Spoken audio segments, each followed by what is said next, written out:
Ministers. Honorable Prime Minister.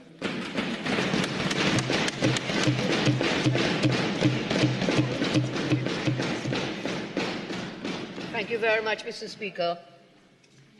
I am authorized by Cabinet to make the following statement with respect to the status of a measure stated in the 2026 budget statement by the Honourable Minister of Finance relating to exemption from income tax on pension payments received from approved pension fund plans and approved deferred annuity plans within the meaning of the Income Tax Act, Chapter 7501. Mr. Speaker, this government remains firmly committed to improving the lives of the people of Trinidad and Tobago and ensuring that the promises we make are promises we keep. This government was elected on a clear promise to put people first, to ease the burden on working families, and to ensure that after a lifetime of contribution, citizens can retire with dignity and peace of mind. Therefore, Mr. Speaker, as part of the upcoming finance bill that will be before this Parliament shortly, before the close of this session, my government is introducing a major reform to our tax system, one that will exempt from income tax the pension payments received from approved pension fund plans and approved deferred annuity plans.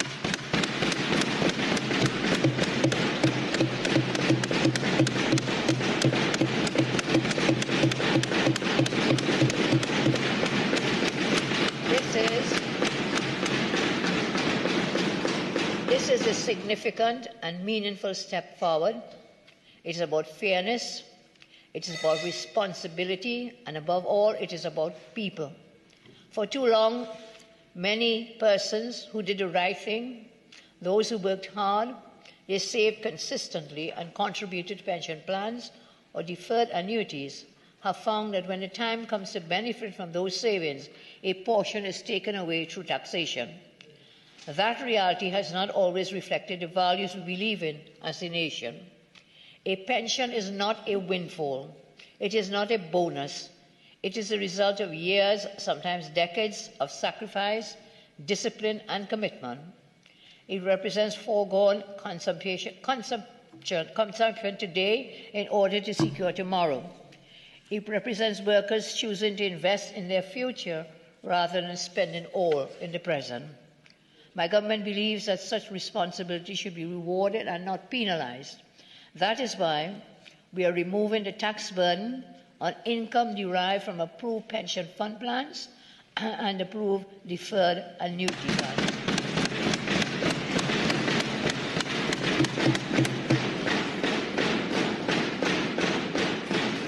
We're saying clearly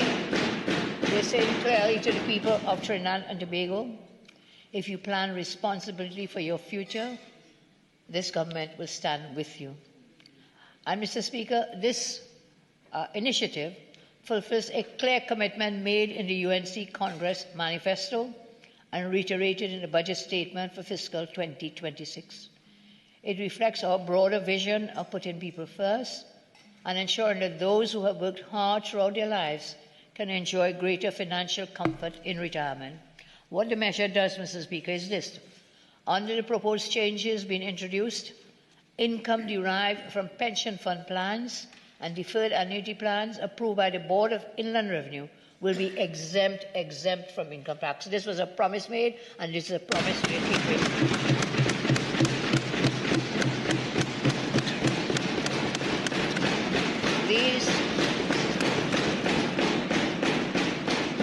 Mr. Speaker, these are structured, regulated arrangements that individuals enter into over the course of their working lives. The exemption will take effect, very important, Mr. Speaker, will take effect on income earned on or after January 1, 2026.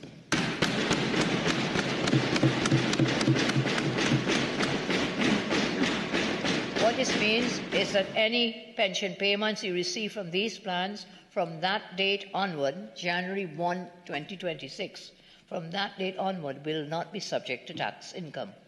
At the same time, the measure applies to plans that already exist. Therefore, Mr. Speaker, Individuals who have been contributing to an approved pension plan or deferred annuity plan for years, even decades prior, will benefit from this exemption going forward from January 1, 2026.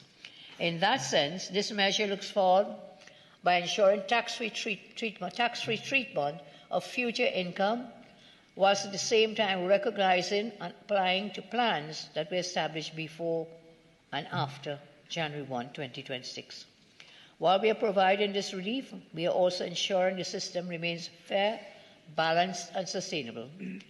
If an approved pension plan or deferred annuity plan is surrendered before the appropriate time, that is to say before retirement or maturity, then those sums received will remain subject to tax. So this is clearly for retirement.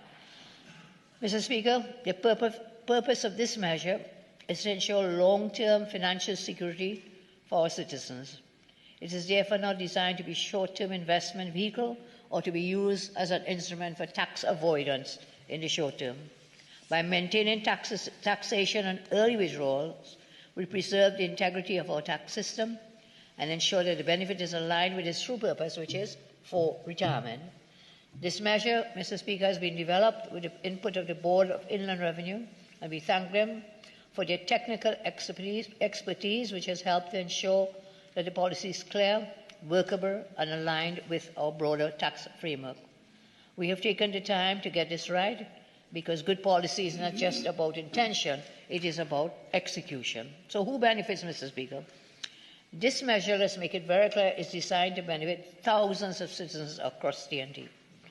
If we put this into perspective, based on past income tax return filings and TD1 declarations for income years previously, to date, 39,063 taxpayers made claims for annuity contributions. So about over 39,000 individuals will benefit from this provision on an annual basis. While this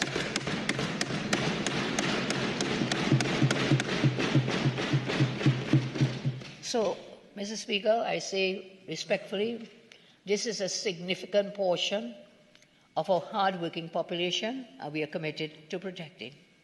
Further, a vast majority of these citizens are modest savers, so we would see that in previous years, the values that they would have put forward for their retirement plans, no values greater than about 100,000 in the main by the majority of persons.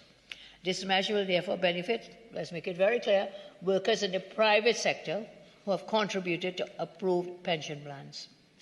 Individuals who have invested in approved deferred annuity plans as part of their retirement strategy. Middle-income earners who rely on these plans as a key source of income after retirement, and future retirees who are currently building their savings and will now do so with greater confidence.